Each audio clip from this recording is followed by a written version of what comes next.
Richard Eden kicked off the drama with one of his most exaggerated, fear-driven posts yet, claiming that there is an establishment plot to bring Prince Harry and Meghan Sussex back into the royal fold. According to Eden, this supposed plot is gathering pace and would horrify anyone who loves the monarchy. Naturally, his post was dramatic, theatrical, and tailored to spark outrage among royal loyalists who already panic at the mere mention of Harry and Meghan Sussex doing anything successful outside the palace walls. Eden has a particular flair for turning minor events into existential threats. In this instance, he presented it as if a secret government operation were underway.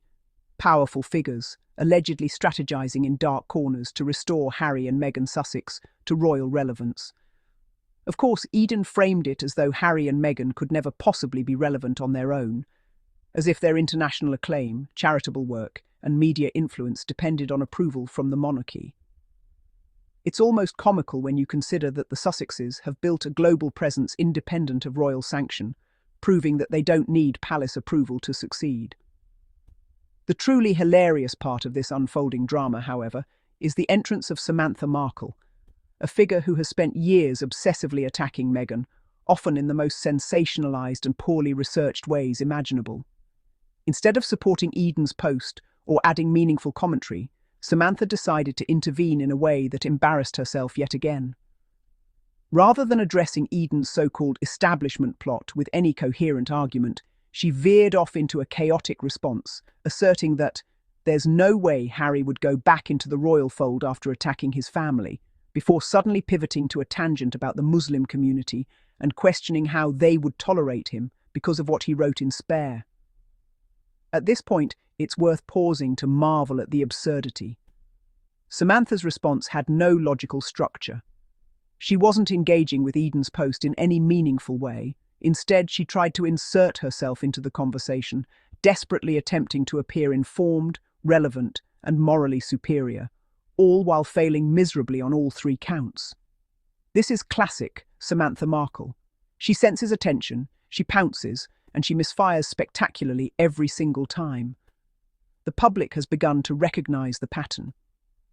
Once Samantha realized that her usual attacks on Meghan were losing traction, particularly as the media and public sympathy around her father's health took center stage, she quickly switched sides mid-conversation, trying to craft a narrative that made her appear concerned and ethical.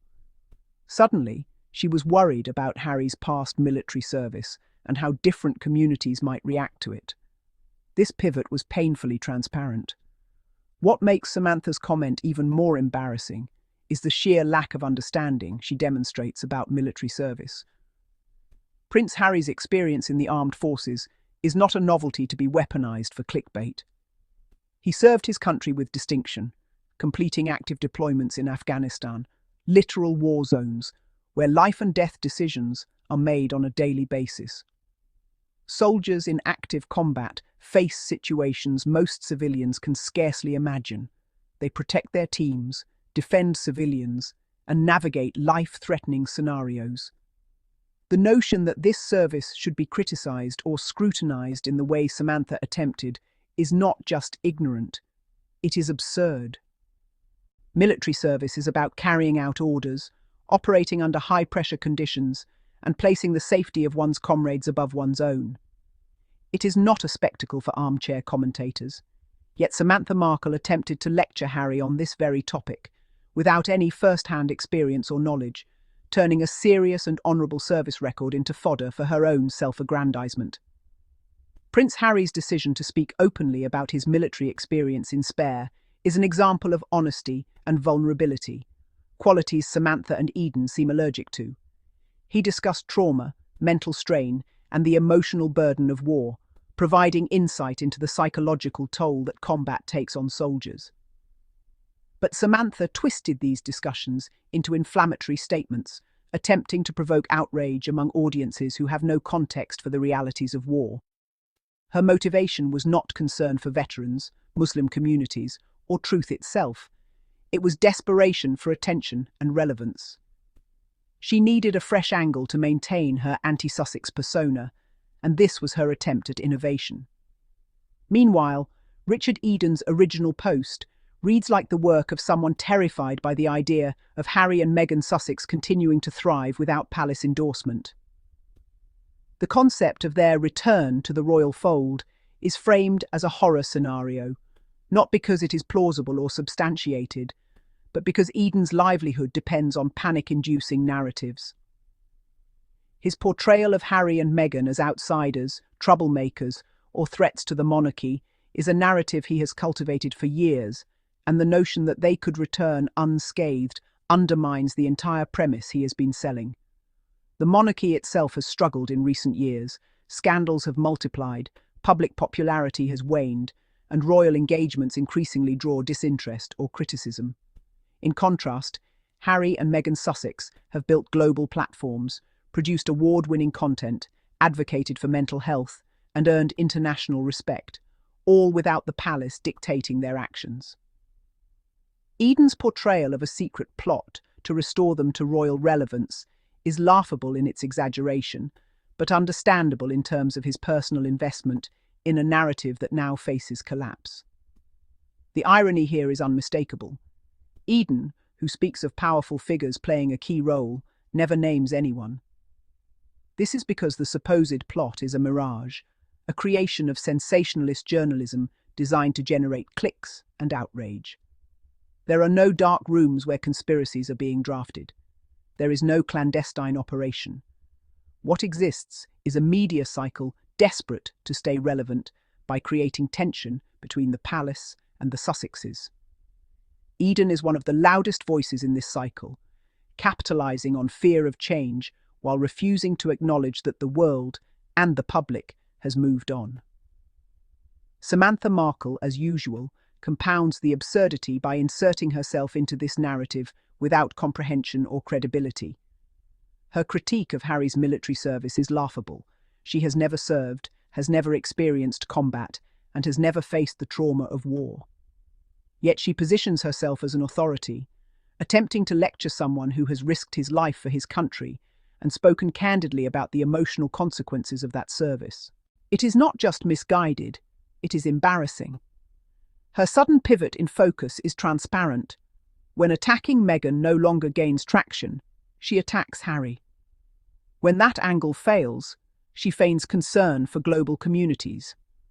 When that too fails, she inserts herself into irrelevant conversations, hoping to regain visibility. This pattern is consistent and predictable. Samantha Markle thrives on controversy, yet even controversy requires some skill or insight, neither of which she possesses. At their core, Richard Eden and Samantha Markle are engaged in the same strategy: provoke outrage, distort facts, and rely on sensationalism to maintain relevance. Neither is motivated by truth, concern for the monarchy, or public interest. Their approach is transactional. The Sussexes' names are guaranteed engagement, so they become perpetual targets. The difference is that the public has grown wise to these tactics. Sensationalist attacks that might have worked in the past now fall flat, leaving Eden and Samantha exposed for the attention seekers they are. The public's fatigue with recycled narratives is crucial to understand. Eden's establishment plot is a desperate attempt to generate fear and speculation. Samantha's panic about how Muslim communities might perceive Harry is a shallow attempt to weaponize sensitive topics for attention. Both fail spectacularly because audiences are now more discerning, aware, and capable of seeing through manipulation.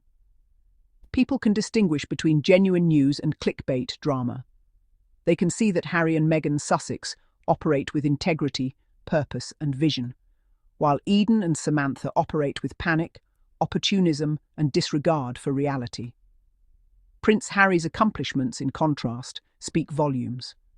His military service, charitable foundations, and global advocacy are tangible contributions, each representing years of effort and sacrifice. The creation of Invictus Games is perhaps the most visible example, offering support and recognition to wounded veterans worldwide. Beyond this, Harry has been actively involved in humanitarian initiatives, mental health advocacy, and global awareness campaigns, including direct support for veterans and crisis-affected communities in Ukraine.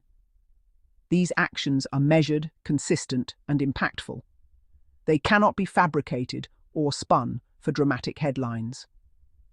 Meanwhile, Eden and Samantha continue to rely on fear-mongering, character attacks, and dramatic conjecture, which cannot compare to the substance of Harry's work.